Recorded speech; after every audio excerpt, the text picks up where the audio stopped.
The email hit my inbox at 4:47 p.m. on a Thursday like a digital slap to the face. Subject line: operational restructuring effective immediately. No meeting. No warning. No.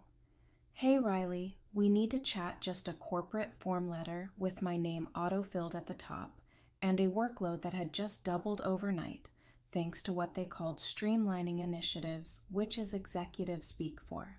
We fired half your team, but you still need to hit the same targets. Vanessa from operations had CC'd the entire department like she was announcing a pizza party, not a professional death sentence. Effective Monday. You'll be absorbing the client portfolios previously managed by the Denver satellite office, she wrote in that soulless Arial font that makes every announcement feel like a tax audit.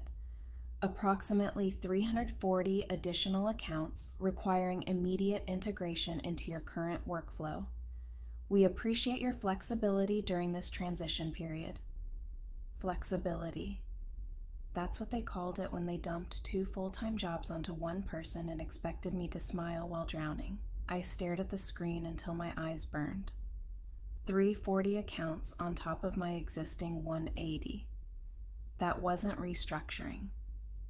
That was corporate sadism with a benefits package I'd been running point on the Northwest Territory for 3 years, turning a profit margin that made the regional directors look like heroes at their quarterly golf outings. And this was my reward, becoming a one-woman sweatshop because some MBA in a corner office decided Denver was expendable.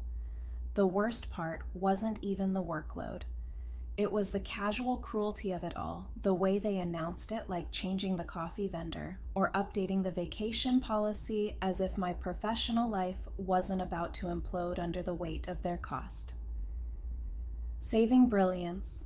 I could practically hear the conversation in whatever conference room this decision was made. In probably something like Riley's, our most reliable performer, she can handle it. She always figures it out. And just like that, I'd been volunteered for corporate martyrdom without a vote or a voice or even a courtesy call to ask if I thought absorbing an entire office worth of work was physically possible for one human being. Right about here. If you're nodding along thinking, yep, been there, then smash that subscribe button because we're about to watch some beautiful karma unfold, and every click helps me document more corporate comeuppance for your viewing pleasure. But back to my slow-motion professional assassination, Vanessa had attached what she called a transition timeline, which was really just a countdown to my nervous breakdown. Week 1, integrate client communications. Week 2, assume full account management. Week 3, maintain existing performance metrics as if performance metrics gave a damn about human limitations, or the fact that I was already working 10-hour days just to keep my current clients happy. The timeline read like a manual for psychological warfare disguised as project management. Each bullet point was another nail in the coffin of my work-life balance. Each deadline was a reminder that they'd rather break one good employee than hire 2 adequate ones. The best part, and by best I mean most insulting, was the final line. We're confident in your ability to exceed expectations during this exciting growth opportunity. Growth opportunity, right? Because nothing says opportunity like being buried alive under other people's abandoned responsibilities. Like watching your professional reputation get sacrificed on the altar of quarterly earnings reports. I didn't sleep that night. Instead, I lay there calculating how many hours I'd need to work just to maintain basic service levels for 520 clients. The math was ugly, uglier than Vanessa's fake smile during team meetings. Uglier than the motivational posters in the break room that said things like teamwork makes the dream work, while the company slowly strangled that dream with a necktie made of impossible deadlines. 18 hours a day. Minimum just to process basic requests. 22. If I wanted to actually provide good service. 26 if I planned to sleep more than 4 hours a night. The numbers didn't lie, even if Jackson did. And speaking of Jackson, our beloved regional manager, he was nowhere to be found on Thursday evening when I needed answers about resource allocation or staffing solutions. Probably at home, updating his LinkedIn with thought leadership posts about maximizing human capital, while his human capital calculated how many Red Bulls it would take to survive his leadership decisions. Friday morning came with another email, this one from Jackson himself, who had the emotional intelligence of a parking meter and the leadership skills to match Riley. He wrote, "Like we were old college buddies instead of supervisor and soon-to-be corpse. I know the transition might feel overwhelming, but I have complete faith in your capabilities. You've always been our most reliable performer, which is why we're entrusting you with this expanded role." Reliable performer corporate speak for the person stupid enough to say yes when everyone else had the sense to run.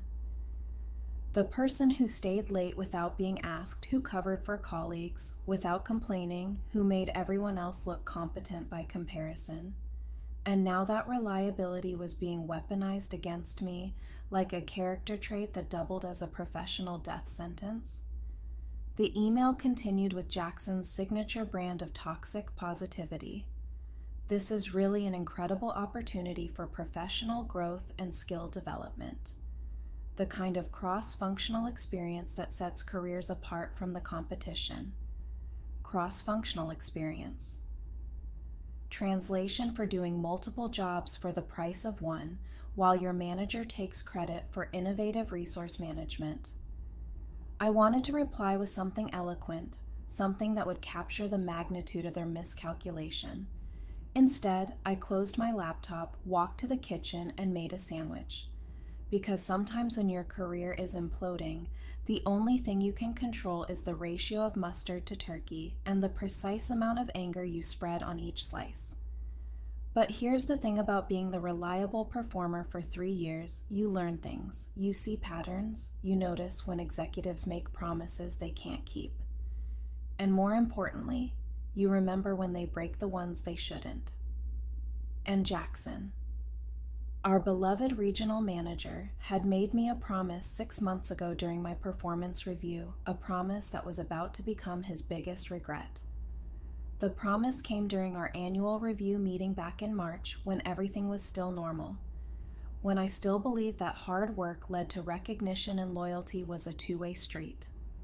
Jackson had pulled up my numbers, quarterly reports, client satisfaction scores, profit margins, all impressive, all trending upward, all the kind of metrics that should have led to promotions and raises instead of increased workloads and decreased support, Riley Heath said, leaning back in his chair with that smug confidence that comes from never having to do the work you manage.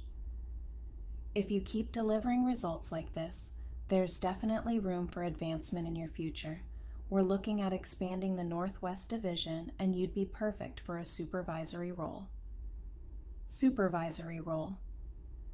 The words had hung in the air like a promise wrapped in corporate speak, like a carrot dangled in front of a reliable performer who'd spent 3 years proving she could handle anything they threw at her. He'd even pulled out a folder thick with planning documents, budget projections, staffing charts, all the evidence of an expansion that was apparently real, funded, and approved. The Northwest Division was going to grow, he'd explained, hiring 4 additional account managers, 2 support specialists, and a senior coordinator position that had my name written all over it. Metaphorically speaking. We're talking about a significant promotion, he'd continued, salary, increased management responsibilities. The chance to build something really special here. I'd left that meeting feeling validated, appreciated. Like 3 years of being the person who said yes when others said no was finally paying off.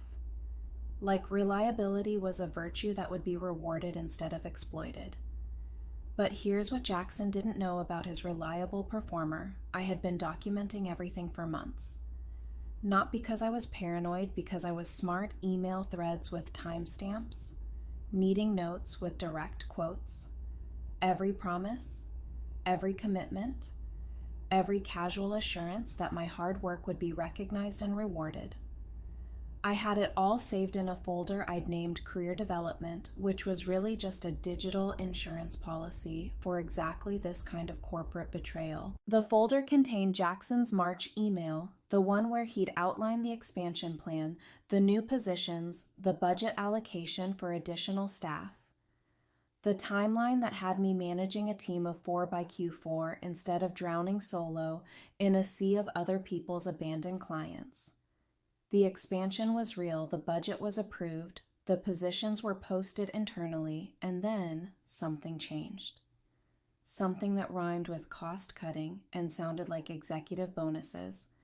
And suddenly Jackson's promises evaporated like morning dew in a corporate desert. But the paper trail remained, and paper trails in the right hands can become weapons of mass career destruction.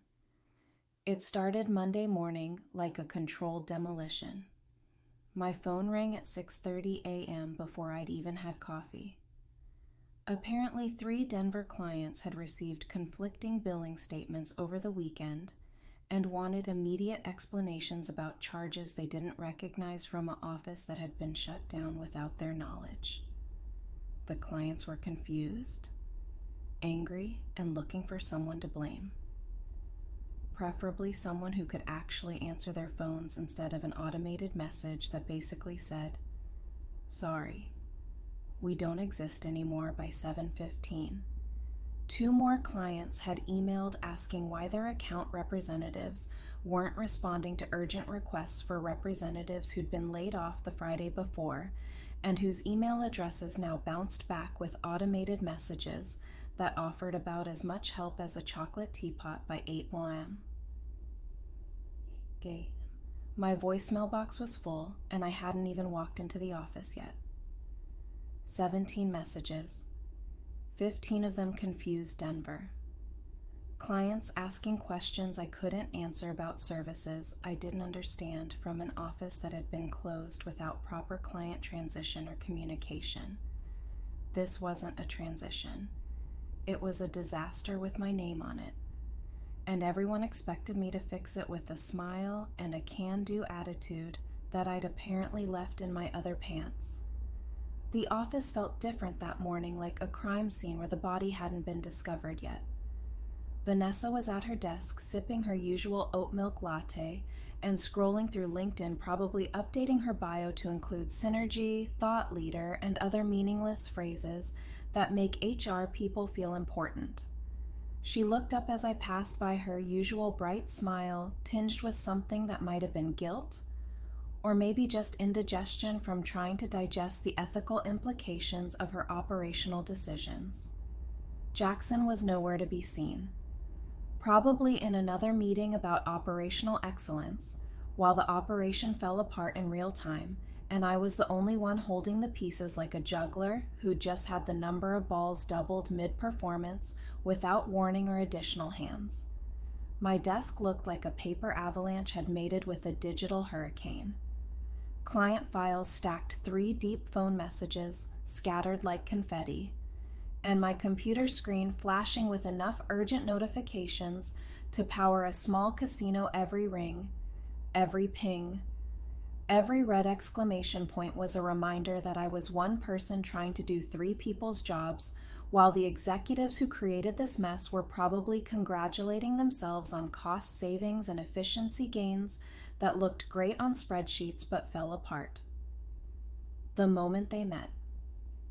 Reality by 10:30. I'd fielded 12 phone calls, answered 37 emails, and processed exactly 0 new client requests because I was too busy explaining to confused customers why their service had gone to hell overnight, and apologizing for problems I didn't create with solutions I didn't have the conversations. All followed the same pattern: initial confusion, escalating frustration, and eventual resignation as I explained that yes, their account rep was gone. No, there wasn't a replacement yet. And yes, they'd have to wait for someone to figure out what the hell was happening with their account. Mrs. Chen called about her manufacturing account for the third time in 2 hours. She was elderly, confused, and getting angrier with each transfer and hold. An automated message that promised someone would help her soon. I found myself saying, "I'm sorry, Mrs. Chen. Let me transfer you to someone who can help." Knowing full well there was no one to transfer her to because the someone who could help had been laid off to improve quarterly margins, and I was drowning in the aftermath of their cost-saving brilliance. That's when I remembered Jackson's promise. It came back to me crystal clear. Sitting in conference room 3 during my performance review, his exact words echoing in my head like a ghost of corporate commitments past. "If you keep delivering results like this, Riley, there's definitely room for advancement in your future. We're looking at expanding the Northwest Division, and you'd be perfect for a supervisory role." Advancement supervisory role. Expanding division. Funny how none of that made it into the operational restructuring email. Funny how Jackson forgot to mention that my reward for being a reliable performer would be doing multiple jobs for the same pay with no additional support or resources. But here's what Jackson didn't know about his reliable performer beyond the documentation. Beyond the meticulous record keeping, I had something more valuable than evidence. I had access to systems, databases, client histories, operational procedures that painted a very clear picture of what this restructuring actually was. It wasn't streamlining. It was negligence. It wasn't efficiency. It was a calculated decision to sacrifice service quality for short-term cost. Savings. And when service quality suffers in our industry, people notice people with budgets and procurement power and the ability to take their business elsewhere. People who don't care about quarterly earnings reports, but care very much about getting their orders processed correctly and on time. I spent my lunch break not eating, but analyzing running reports that Jackson probably didn't even know existed. Client satisfaction metrics that had been trending downward since the Denver office closure service level. Agreements that were already being breached. Contract compliance issues that would make our legal department sweat through their expensive suits. The data told a story, and it wasn't the story Jackson had been selling to his superiors. It was a story of operational failure disguised as innovative management. A story that would make very interesting reading for the right audience. Someone who cared more about actual results than regional politics. Someone who measured success in numbers that actually mattered. Someone like the corporate compliance hotline. The breaking point came when Mrs. Chen called back for the 4th time, this time crying actual tears of frustration because no one could tell her why her monthly order had been delayed or when it might be processed. Or if anyone at our company even knew she existed anymore. I spent 23 minutes on that call trying to calm down an elderly woman who just wanted her manufacturing supplies delivered on time like they had been for the past 8 years before Jackson decided that customer service was expendable and reliable performers were infinitely elastic. And that's when I decided that professional courtesy had left the building and it was time for proper channels. That evening, I sat in my key in the office parking lot with my phone in one hand and Jackson's March email printed out in the other. The corporate compliance hotline number glowed on my screen like a beacon of accountability in a sea of operational incompetence. The number I'd found buried in the employee handbook under sections no one ever reads about ethics violations and management accountability.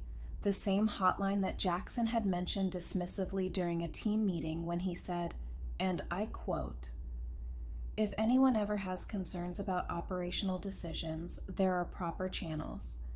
But let's keep things professional and handle issues internally, translation, don't snitch. Or you'll be the next one restructured out of existence." But sitting there surrounded by the evidence of Jackson's broken promises and operational failures, I realized that professional had died somewhere between the 17th confused client call and Mrs. Chen's tears, and what remained was a reliable performer with excellent documentation and a very clear understanding of what proper channels could accomplish. The voice that answered was professional neutral, the kind of voice that had heard every workplace horror story and filed them all under actionable intelligence, corporate compliance. This is Patricia. How can I help you today? I gave them my employee ID, explained the situation without emotion, just facts, dates, numbers. The promise of expansion that became operational, restructuring the workload that had doubled without compensation. The service failures that were inevitable and documented the client complaints that were piling up. Like evidence in a negligence case, they listened with the kind of attention that made me realize this wasn't just a complaint. Hotline. This was an investigation service. They asked follow-up questions.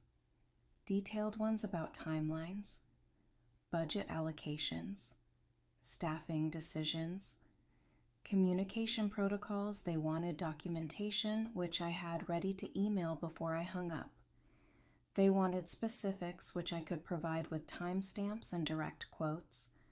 And then they said the magic words, "Will be conducting a preliminary investigation and will contact you within 48 hours for a formal interview preliminary investigation." Those words hit Jackson's management credibility like a meteor strike. I slept better that night than I had all week because somewhere in a corporate office, a compliance officer was about to receive an email that would make Jackson's life very interesting and very uncomfortable. The call came Friday at 2:17 p.m. while I was explaining to yet another confused client why their service had deteriorated overnight. Unknown number, corporate area code. I stepped outside to take it. Walking past Vanessa, who was probably wondering why I looked calm for the first time all week. "This is Riley Davidson," I said, trying to sound professional despite the chaos swirling around me like a tornado made of impossible deadlines and broken promises. "Good afternoon. Ms. Davidson. This is Patricia Holbrook from Corporate Compliance. We've reviewed your submission and need to schedule a formal interview regarding operational concerns in your division. Can you be available?" Monday at 9 a.m. for a conference call. Formal interview. Operational concerns. Those words were music to my overworked ears, like a symphony of accountability conducted by people who actually understood the difference between streamlining and negligence. I confirmed the appointment, hung up, and walked back into the office where Jackson was standing by Vanessa's desk, probably discussing lunch plans or quarterly projections or anything except the fact that his management decisions were about to be dissected by people who actually understood operational efficiency. He looked up as I passed, gave me his usual nod of casual authority, the kind of nod that said, "You're doing great. Keep up the impossible work. Everything looks seamless from my perspective because I don't actually do any of it." I nodded back, but my smile had edges now. Sharp ones that cut through his false confidence, like reality through corporate fantasy, like documented evidence through management mythology. Monday morning arrived with the precision of justice and the efficiency of karma. The conference call was scheduled for 9 a.m., and at 8:45 I sat in conference room 2 with my documentation spread out like evidence at a trial, which in many ways it was 3 ring binders full of emails, timeline charts, client complaint summaries, performance metrics that told the real story of Jackson's operational excellence. Patricia Holbrook's voice came through the speaker. Clear. Professional. Relentless. "Good morning. Ms. Davidson, I have several colleagues on this call, including representatives from Operations Analysis, Human Resource, and Senior Management. We'd like to start by reviewing the timeline of events leading to your current situation and the concerns you've raised about operational procedures, I started with March with Jackson's promises. The approved expansion plan, the budget allocation, the posted positions that had mysteriously vanished between quarterly reports. I read directly from emails, quoted specific commitments, provided exact dates and dollar amounts, turned promises into evidence and assurances into admissions. They asked questions. I provided answers, documentation, timestamps, recordings from team meetings where Jackson had assured us that growth was the priority and employee development was the future, while apparently planning the exact opposite.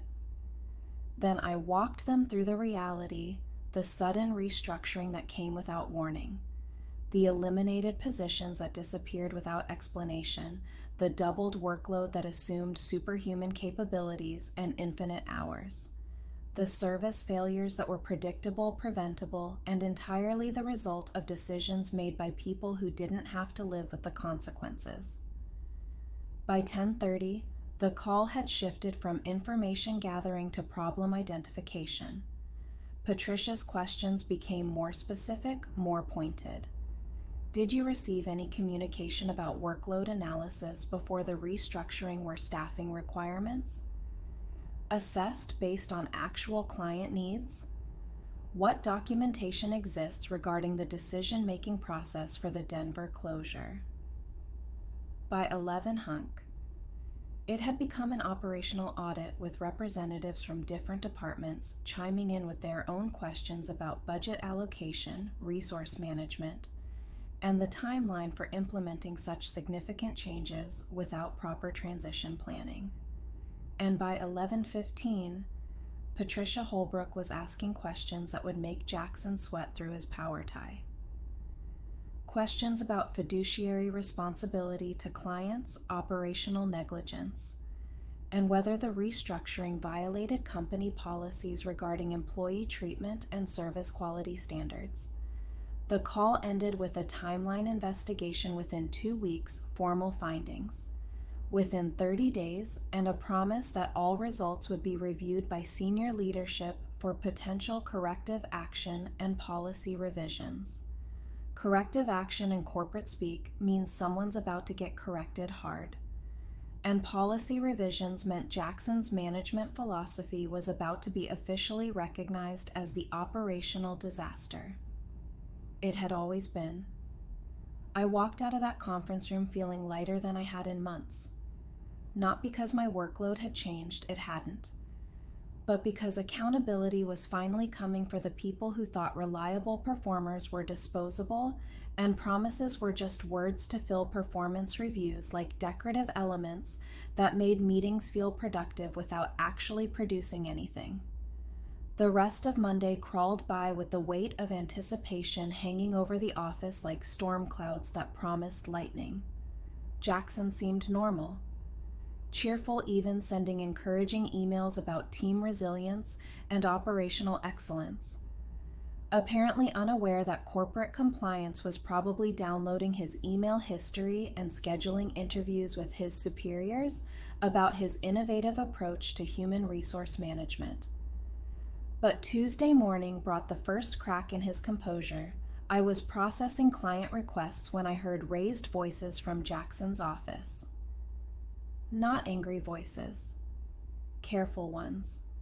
The kind of measured, professional tones that meant someone was choosing their words very carefully because other people were taking notes, and those notes would become part of an official record. The conversation lasted 47 minutes, I know because I timed it. And when it ended, Jackson emerged looking like someone had just explained the difference between promises and accountability. His usual swagger had been replaced by something resembling humility, and his confidence looked like it had been dry cleaned with anxiety. He avoided eye contact, walked past my desk without his usual cheerful greeting, and spent the rest of the day in his office with the door closed, making phone calls that sounded increasingly desperate. Wednesday brought visitors 2 people in navy suits carrying briefcases, and the kind of badges that meant they weren't selling insurance or conducting customer satisfaction surveys.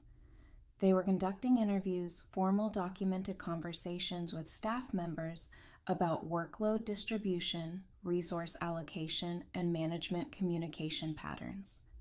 They spent 3 hours in conference room 1, systematically interviewing different team members, asking questions about operational procedures, decision-making processes, and the timeline of recent changes.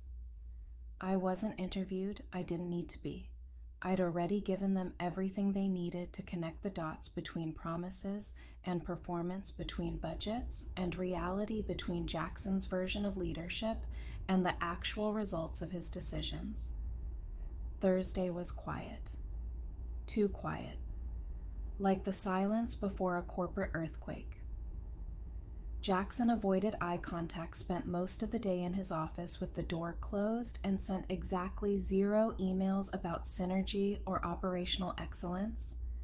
His usual flood of motivational messages had dried up like his confidence in his management decisions.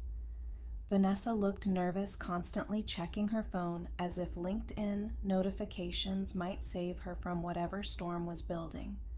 She kept glancing at Jackson's office, then at my desk, like she was trying to calculate the trajectory of falling management careers and figure out where she stood in the new organizational structure that was clearly forming. And the rest of us just worked processing the impossible workload while waiting for the other shoe to drop. The shoe that everyone knew was coming, but no one wanted to acknowledge, because acknowledging it meant admitting that the entire operational structure had been built on quicksand and management promises that dissolved under scrutiny.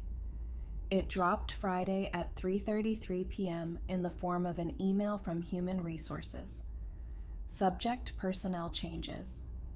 Effective immediately. Jackson Foster has been reassigned to a project-based role pending completion of an operational review. His responsibilities will be distributed among existing senior staff until a replacement is identified. Riley Davidson will serve as interim regional coordinator with full authority over territorial operations. Effective. Monday morning operational review. Project-based role. Interim regional coordinator. The language was corporate poetry, written in the key of accountability. I read it 3 times to make sure I wasn't hallucinating. Then I read it again because sometimes corporate justice moves so fast. You need a moment to appreciate the velocity, the beauty of watching promises kept and consequences delivered. The irony was perfect. The kind of poetic justice that made you believe in karma and corporate compliance. Hotlines. Jackson's job, not the supervisory role he'd promised, but the role he'd held while breaking promises and creating operational disasters, and now I got to fix what he'd broken. Build what he'd promised and create the kind of operational structure where reliable performers get reliable support. Vanessa appeared at my desk 5 minutes later, looking like someone had just explained the food chain, and she'd discovered she wasn't at the top interim coordinator, she said, testing the words like they might bite her. That's quite a promotion. I smiled, the first genuine smile I'd worn in weeks. Not a promotion, I said. A correction. Jackson made promises he couldn't keep and created problems he couldn't solve. Now I get to fix both. And unlike Jackson, I plan to keep my promises. She nodded. Uncertain, probably calculating whether being nice to me now would erase the weeks of dismissive treatment and operational indifference. The calculation showed in her eyes, along with the dawning realization that the reliable performer she'd helped bury under impossible workload was now the person evaluating her performance and managing her future. Monday morning, I walked into Jackson's old office, now my office with a different perspective and a new nameplate that read, Riley Davidson, Regional Coordinator, like a diploma written in karma. The first thing I did was call an emergency team meeting, not to discuss synergy or operational excellence, but to address reality with the kind of honesty Jackson had never managed. We're going to fix this. I told the assembled staff. The workload, the client service issues, the complete lack of support that created this disaster, I've already submitted a request for 4 additional hires based on actual workload analysis, not wishful thinking and budget projections that assume people don't need sleep or mental health. The relief in the room was palpable, like pressure releasing from a broken pipe. People actually smiled. Not fake meeting smiles, but expressions of hope tinged with cautious optimism. The kind of smiles that come when someone finally acknowledges that the emperor has no clothes and we're all tired of pretending otherwise. Then I addressed the elephant in the room. Jackson made promises he couldn't keep and created problems that nearly destroyed our service quality that stops now. We're going to operate based on realistic expectations, adequate resources and actual human limitations, not corporate fantasy disguised as leadership innovation. The meeting lasted 30 minutes and ended with assignments, timelines, and most importantly, additional staff starting within 2 weeks. The Denver accounts would be properly distributed, the service quality would be restored, and the impossible workload would become manageable because reliable performers deserve reliable support and promises kept. Create results that matter. But the best part came that afternoon when Jackson appeared at my door looking like a man who'd just discovered that actions have consequences and documentation has teeth. He cleared his throat uncomfortably, shifted his weight like someone standing on unstable ground. Congratulations on the promotion, Riley well deserved. I leaned back in his former chair, surrounded by the organizational charts I was redesigning and the staffing proposals I was implementing. Thanks, Jackson, but like I told Vanessa, this isn't a promotion, it's a correction. You made promises you couldn't keep, and I documented every one of them.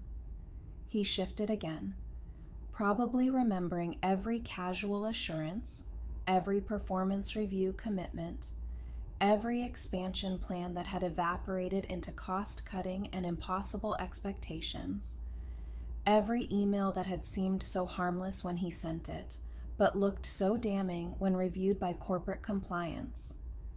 I just wanted to say no hard feelings, he said, forcing a smile that looked like it physically hurt. I smiled back without warmth or forgiveness. No hard feelings, Jackson, but no more promises either, actions and results. That's how we operate now.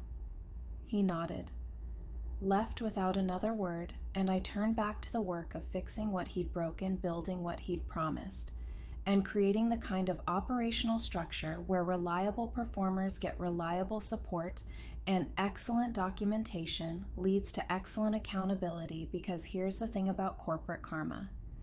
It doesn't always arrive on schedule, but when it does, it's thorough, comprehensive, and beautifully documented. And sometimes the best revenge isn't revenge at all. It's simply being better at their job than they ever were. Thanks for watching, you workplace warriors. Hit that subscribe button, and remember, sometimes the most powerful weapon you have is a folder full of promises they thought you'd forget.